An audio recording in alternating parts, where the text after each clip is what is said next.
বর্ষা আসলেই সোনারপুর ব্লকের বিভিন্ন এরিয়া প্লাবিত হয় প্রত্যেক বছর।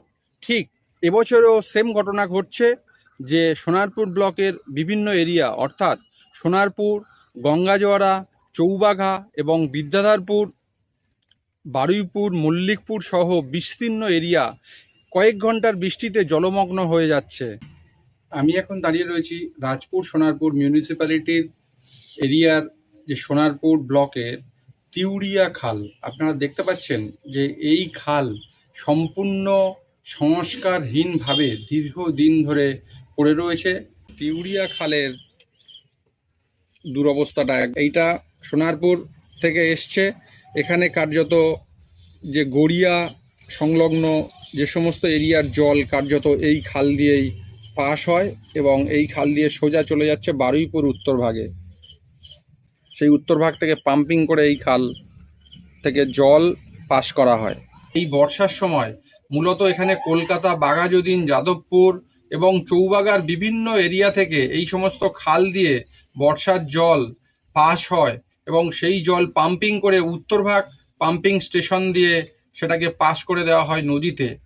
বিস্তীর্ণ এলাকা জলমগ্ন হয়ে যাচ্ছে বৃষ্টি হলেই এবং সেই জলস্তর আস্তে আস্তে বাড়ছে এবং কার্যত কলকাতার অনেক জায়গায় তার জন্যে জল জমে যাচ্ছে এবং এই গ্রাম থেকে রিভার্স হয়ে জল গিয়ে সেই জায়গায় জমছে এবং চাষের জমি এবং মাছের ভেড়ি ক্ষতিগ্রস্ত হচ্ছে বলে এলাকার গ্রামবাসীরা অভিযোগ করছেন। চাষবাসের অসুবিধা হচ্ছে, উপরন্তু ফের ধরুন মশা মাছি আমদানি হচ্ছে। হ্যাঁ, বা এই জমিগুলো দেখুন, কোনো জমিটা ভালোভাবে চাষবাসও হচ্ছে না। হ্যাঁ, যাতে সংস্কারটা ভালো হলে তাহলে আমাদের এখানকার জমিগুলো ভালো উর্বরতা জমি, এখানে ধান চাষও খুব ভালো হয় বা শাকসবজি ফসলগুলো ভালো হয়, সেগুলো তো হচ্ছে না।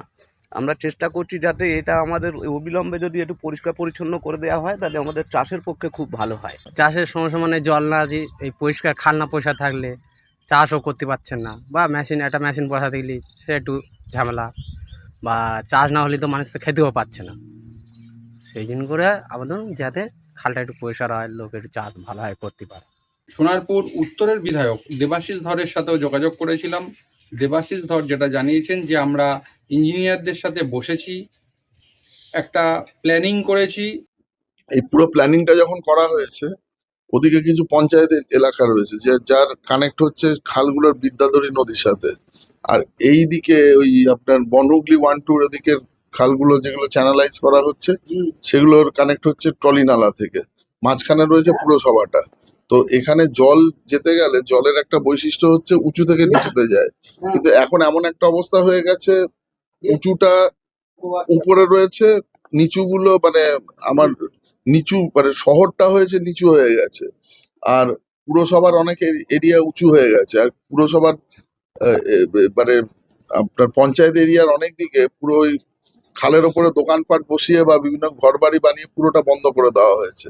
প্রথম তো ওইগুলোকে ভাঙতে হবে, ভেঙে চ্যানেলটা ক্লিয়ার করতে হবে। আর 2 নম্বর কথা হচ্ছে যে উঁচু থেকে যে জল নিচুতে যাওয়ার যে ধর্ম, তরলের ধর্ম, ওটাকে ঠিক করতে গেলে ক্যানেলটা এমন ভাবে কাটতে হবে যাতে জলটা বেরিয়ে যায়। ওই পুরো পরিকল্পনাটা ড্রয়িং করে ওনাদের সামনে রেখে দেখিয়ে দেওয়া হয়েছে। পুরো ইরিগেশনের সমস্ত আধিকারিকরা এসেছিলেন সেদিন, পুরোটা সার্ভে করে দেখানো হয়েছে। আমার মনে হয় যেটা আমাদের সাথে কথা হয়েছে, পুজোর পরে নভেম্বর-ডিসেম্বর থেকে কাজ হবে এবং এটা একটা পার্মানেন্ট সলিউশনের দিকে আমাদের যেতে হবে। খালের যে প্রবাহ পুরোটাই স্তব্ধ করে দেওয়া হয়েছে। বাসন্তী, চৌবাগা এবং বারুইপুর কাটাখালের বিস্তীর্ণ যে খাল উত্তর ভাগে গেছে, যেখান থেকে পাম্পিং করে এই সমস্ত এরিয়ার জল পাস করা হয়, সেই জলস্তর এই সমস্ত খাল অপরিষ্কার থাকার জন্যে ঠিকভাবে যেতে পারছে না। সোনারপুর থেকে ক্যামেরায় শশাঙ্ক মণ্ডল, HNB নিউজ।